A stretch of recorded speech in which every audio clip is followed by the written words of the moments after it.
Hi, I'm Mel Hopper-Kopelman. Are you confused about how to take care of your health? Are you overwhelmed by all the conflicting information out there and confused by why experts don't seem to agree? In the age of Dr. Google, where we have access to all of the world's information, we are more confused than ever before. Wouldn't it be helpful if there was a simple way to make sense of all this incoming information so that you confidently knew what to do and what to ignore? In this video, I'm going to teach you a model called spiral dynamics that will help you do exactly that. Spiral dynamics is a model that was developed by Don Beck and Claire Graves in the 1960s in order to map human consciousness and understand different human values. It applies to how we develop as humans as well as how societies develop from the first humans up until present times.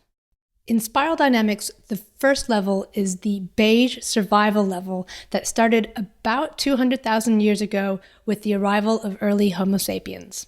The worldview at this stage is about basic survival in a natural environment, finding food and shelter, and not getting eaten. In individuals, this stage is associated with infancy.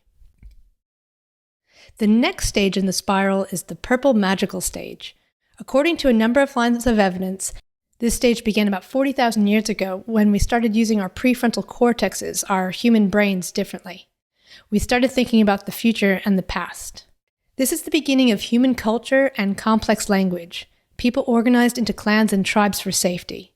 The worldview of this stage is that the world is full of magical spirits and ancestors that need to be appeased, and so we see the development of rituals to protect the clan. In individuals, this stage is associated with early childhood, so having a favorite teddy or security blanket is associated with this phase. The next stage is the red power gods stage, where we see the emergence of the individual human ego. Whereas the purple stage was focused on the collective, the red stage is focused on the individual. This stage is about seeking glory, conquest, and respect. Christopher Columbus is a good example of this level of consciousness, both in his exploration and his exploitation of people and natural resources. This stage sees the world as a jungle where only the strongest survive. The next stage, the blue authoritarian stage, emerged about 10,000 years ago with the start of human agriculture. After the chaos of the red phase, the blue phase seeks to bring order and stability. At this stage, we see the rise of modern civilizations and the spread of the major monotheistic religions. This stage is about law and order, and the worldview is about subservience to a higher authority, which could be a particular religion or religious book, or in some cases, an authoritarian government or regime. The next phase is the orange materialist phase that rose in prominence about 600 years ago. It is associated with the rise of modern technology and the scientific revolution. It started with the ancient Greek philosophers who described rationality and logic, and it sees life as a winner-takes-all competition. The ideas of the rat race and keeping up with the Joneses come from the values of this level. Its worldview is that we live in a clockwork universe that we can understand rationally and objectively by taking it apart and studying the pieces. Its focus on technology can lead to a higher standard of living, but it can also be dehumanizing. It has a preference for what it already knows and considers to be tried and true, and can be somewhat dismissive of new or foreign ideas. The next level to emerge is the green community phase. Following the orange level's drive for competition and technological advancement, green realizes that we can't live a fully fulfilling life on money and numbers alone. It values empathy, emotional connection, community, and equal sharing of society's resources. Following the cutthroat competition seen in orange, it seeks to help individuals and groups of people who may not have fared so well in a world driven by orange values. Once we evolve past green, something interesting happens, and we move from the first tier of human consciousness to the second tier. Each of the levels that I've just described solves a problem or a set of problems from the previous level while creating its own new problems. And each level thinks that it has the right answer about what life is all about. The blue level thinks life is about subservience to a higher authority and delaying gratification to the afterlife. The orange rationalist level thinks life is about objective quantification and competition and looks down on the blue authoritarian stage as pre-scientific, irrational, and backwards. And then the green community level looks at orange and says, no, you're missing the point. Life is about human connection and love, and it thinks that it has the right answer, and that orange values create greedy capitalists who are destroying the environment. Once we get to the second tier and to the next level, which is the yellow integral level, it's the first time in human consciousness where we recognize that all of the levels are valid and they're all helpful in certain contexts and may be unhelpful or inappropriate in other contexts. And we also recognize that as we develop, we include the previous stages within us. So just like we all start off in infancy, and then as we mature, we keep those patterns with us. The same is true of the different levels. The next level, the yellow integral level, sees the world as a complex, self-organizing system. Whereas green was focused on the collective, yellow focuses back on the individual, but in the context of the greater whole. It seeks to work in harmony with nature's flows and is interested in the deeper structures and patterns of reality. This stage values continuous learning, self-improvement, and understanding system dynamics, as opposed to looking at the pieces separately. Yellow is pragmatic, and it focuses on what's helpful rather than what's right or correct in some abstract sense. Yellow focuses on functionality, flexibility, and spontaneity. The final stage that I want to describe is the turquoise holism level. This is a worldview that has been described by mystics and other spiritual traditions for a very long time. It's the idea that we are all part of the same whole, this non-dual reality, and we are all drops in the same ocean, and that separation is an illusion. It focuses on the good in all living things and makes use of mind and meditation tools. One thing I love about the spiral dynamics model is that it helps us put science and emotional empathy and spiritual growth all on one map. And I feel like it helps to resolve an inner conflict that many of us have between science and rationality on the one hand and spiritual growth on the other. So now let's look at healthcare through the lens of some of these levels of human consciousness. Mainstream conventional medicine is mainly dominated by the orange level of consciousness. It does contain some of the other levels like green's empathy or yellow's system thinking or even blue's rigidly following guidelines, but in general, and especially here in the United States, it is particularly dominated by orange values.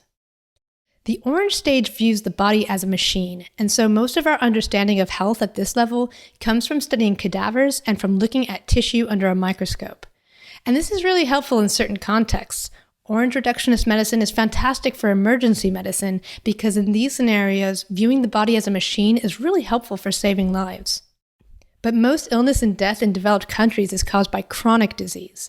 In the US, 6 in 10 adults have a chronic disease and 4 in 10 adults have 2 or more. And the body as a machine metaphor is not only inaccurate, but incredibly dangerous. Orange medicine sells this idea of the magic bullet, a pharmaceutical that can go in and cure a specific disease without having any other effects on the body. Not only has such a magic bullet never been discovered, but appropriately prescribed medication is actually the 4th leading cause of death in the United States and Europe due to adverse events, on par with stroke. So why does this approach to healthcare persist? Because it's incredibly lucrative. Global revenues of the pharmaceutical industry were just over $1.2 trillion in 2018, with a whopping 40% of the global market here in the United States, primarily to manage chronic disease caused by modifiable lifestyle factors. And while it beats the drum of evidence-based medicine while criticizing other approaches, researchers who look at the quality of this evidence have begun to realize that most of it constitutes nothing more than slick marketing masquerading as research, and that the majority of what's recommended in clinical practice is not actually evidence-based. At the same time, it will criticize other approaches that are more sophisticated, confusing them for being more primitive. This is why your doctor may tell you that alternative approaches don't work, even if you've personally found them helpful. In removing context from its understanding of health, the conventional approach suffers from over-specialization while missing the obvious common-sense causes of disease and ways to help people get healthy. A good example to understand the strengths and weaknesses of an orange approach to healthcare is the discovery of antibiotics, which saved millions of lives that otherwise would have been lost to untreatable infection. But at the same time, by focusing on the short-term outcomes and profits while ignoring the possibility of potential negative effects, the overuse of antibiotics have become a major source of chronic disease, and antibiotic-resistant infections caused by overuse affect hundreds of thousands of people each year, and the Centers for Disease Control here in the US has labeled it one of the top healthcare challenges of the 21st century. The green stage of medicine brings back empathy and caring to the practitioner-patient relationship. It values listening and the patient's subjective experience. Counseling tends to come from this paradigm. It also values natural and alternative approaches to health, as well as the role of community in healing.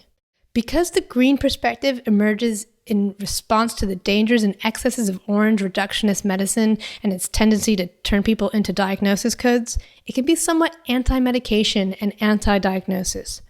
It values natural interventions, but sometimes doesn't recognize that natural approaches aren't always more effective and they're not always safer, although they often are. The green level may sometimes value an empathic approach like talking therapy that could take a very long time to have any significant results for the patient, when other approaches could be faster and more effective. The yellow integral approach to medicine is the paradigm of systems biology, and it has a very helpful set of maps that understand how the pieces fit together in the health picture. It understands how emotions, thoughts, and beliefs have a direct bidirectional relationship on our physiology.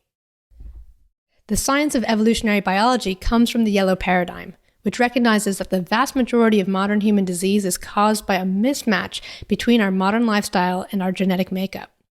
Traditional Chinese medicine, East Asian medicine, Ayurveda, and functional medicine are all systems of healthcare that share yellow integral values and look at a person in the context of their life and their environment.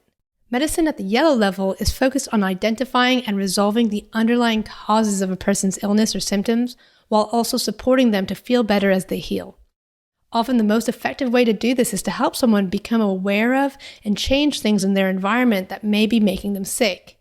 Our environment includes what we eat, how much we move or don't move, our exposure to biology-disrupting chemicals, how much rest and recovery we get, as well as how much information we're exposed to, who we spend time with, and our sense of purpose and meaning in life. While orange looks at health problems by body part, yellow recognizes that many different problems may have one cause, such as chronic inflammation. Yellow medicine is pragmatic and recognizes that sometimes medication or surgery is the most sensible option for someone, while other times a simple dietary change or a treatment like acupuncture has a much better benefit to harm profile. Because it sometimes sees a role for medication or lab testing, people at the green level may confuse a yellow pragmatic approach for an orange reductionist one. Yellow medicine is the paradigm of the N=1, where each person can be looked at as a biochemically and psychologically unique individual. We're more interested in what can help the person sitting in front of us than if something theoretically works in a lab. This approach is elegant because it seeks the simplest treatment that will result in the biggest benefits while having the smallest risk. So I hope learning about this map of human consciousness has been helpful to you for making sense of all the different information and perspectives out there. It can be a lot simpler to understand what's going on when you understand the value system that a person or an organization is coming from. This model also makes me really hopeful for the future because it helps us to see that effective approaches and treatments exist for most of the health problems that we have. And I hope that it will help you to feel more confident going forward to choose approaches and treatments that are helpful for you at a given time. Thank you so much for watching.